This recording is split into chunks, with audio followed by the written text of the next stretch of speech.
Hello, everybody. Welcome to our Emergent Literacy podcast. I know that you've read the Emergency Literacy in the Emergent Literacy chapter in your book. Hopefully, this will reinforce the ideas. Some of you are high school or adult teachers and may wonder why we need to talk about emergent literacy. There's a couple of reasons. First, you may have a student move in who has not had any literacy experiences. Also, as you complete the courses and become endorsed, your state may certify you as a pre-K through 12 ESOL teacher. I wanted to go over the difference between emergent literacy and reading readiness. As we begin to learn more about beginning readers and writers, we have discovered that we need to use an emergent literacy model rather than reading readiness model. For example, a student would have to be able to show that they had mastered visual discrimination by telling which picture was different before being allowed to have reading instruction in the reading readiness model. They would have to be able to color inside the lines before they were allowed to write. And we found that some students were coming to school already reading, but the teacher didn't know that because she would not offer the instruction, didn't think that they were ready. So in the 1960s, Marie Clay coined the term emergent literacy. Unlike reading readiness, she found that children learn literacy skills from birth. Emergent readers are just that. They are emerging in their literacy development.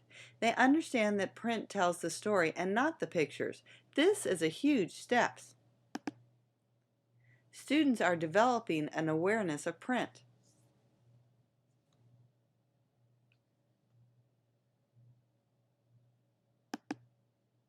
There are different stages of literacy development. We will focus on the first three in this podcast. During early emergent literacy, students are becoming more interested in books and literacy. They're developing understanding of print concepts.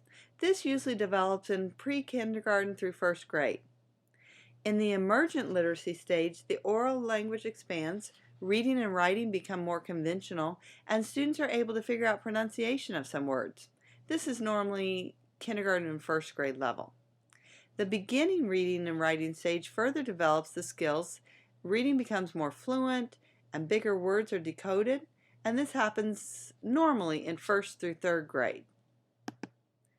The next few slides show what we can do to help develop these early literacy skills.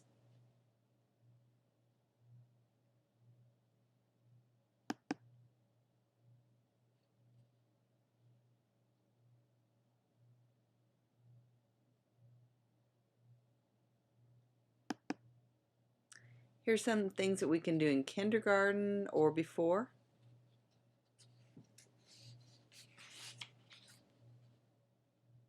I put age levels on these last few slides, but I want you to also think about your ELL students who have not had experiences in literacy.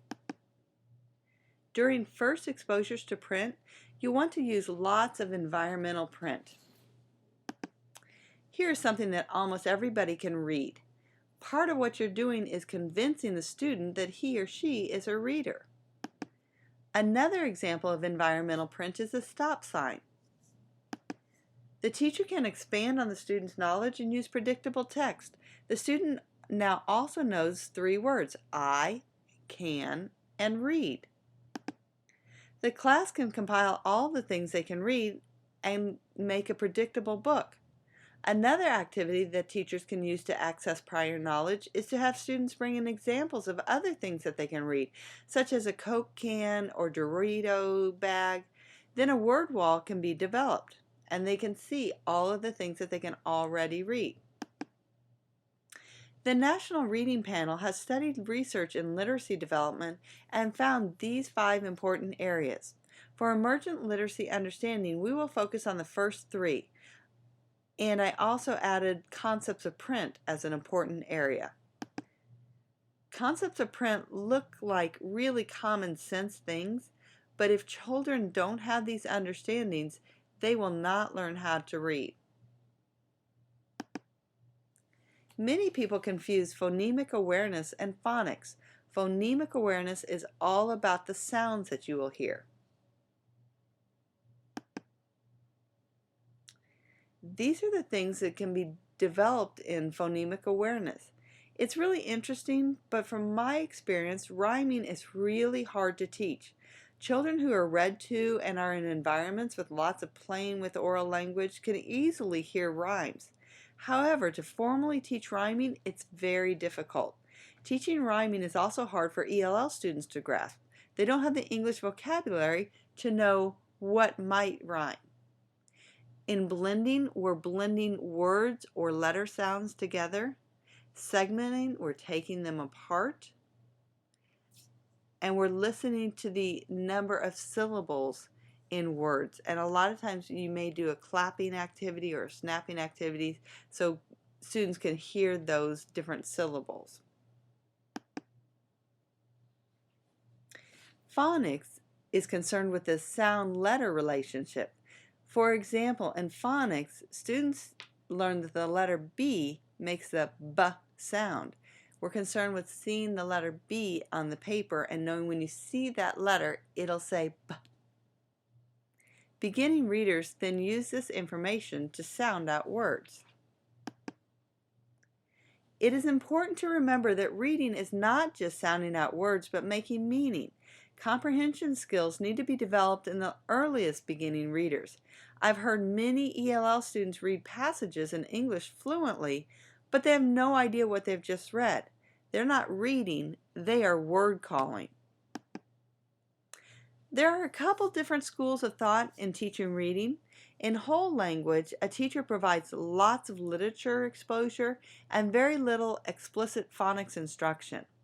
In a traditional program, the focus is a bottom-up model where explicit instruction is given in phonics with little regard to the literature. A combination of both of these is probably the best model. We need to provide a balanced literacy program for developing both reading and writing skills. Explained in the next few slides are the components of both the reading and writing areas of a balanced literacy program.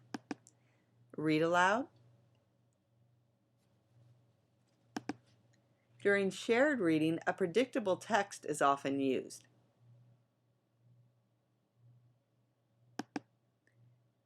During a guided reading lesson, the students are placed in leveled groups according to their learning needs. In a typical lesson, the teacher works with about 4 to 6 students for 20 or 30 minutes. There may be a familiar reread first. The students practice a previously learned skill with a text that they can read independently. Then the teacher works with the students on a new skill, and they practice reading text that requires that skill. The goal is to get students to the independent reading level. It's important not to neglect the writing part of literacy. The first step is to model the writing process and show students the importance of writing. In shared writing, the students and the teacher compose the text with the teacher acting as a scribe. During interactive writing, the teacher has different students write beginning sounds, ending sounds, chunks, or whole words that they might hear. Just like independent reading, we are trying to get children and students to become independent writers. There are definite stages in writing development. The next few slides show the progression of a beginning writer.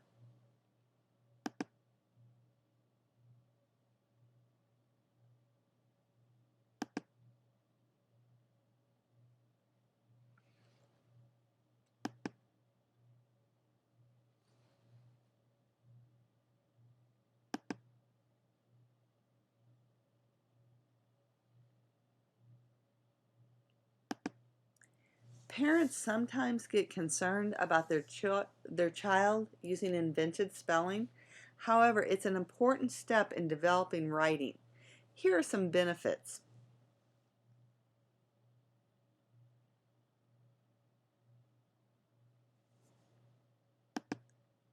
We have to remember that literacy learning needs to be continuously supported. Language experience activity is a strategy that can be used with any age. Many times it is completed after the students have experienced a common experience. Each child tells the teacher a sentence about the experience with the topic. The teacher many times writes the child name after the sentence. The student now owns that sentence and will know how to read it. The story is read aloud.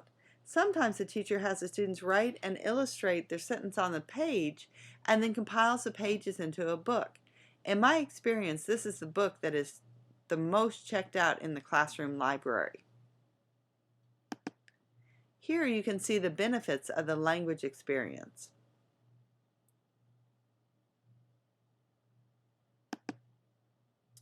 During emergent literacy, reading, writing, speaking, listening, and thinking all develop. Thanks for listening. I hope you've heard or read something during this podcast to make you think about how to teach emergent literacy students. Have a great rest of your week.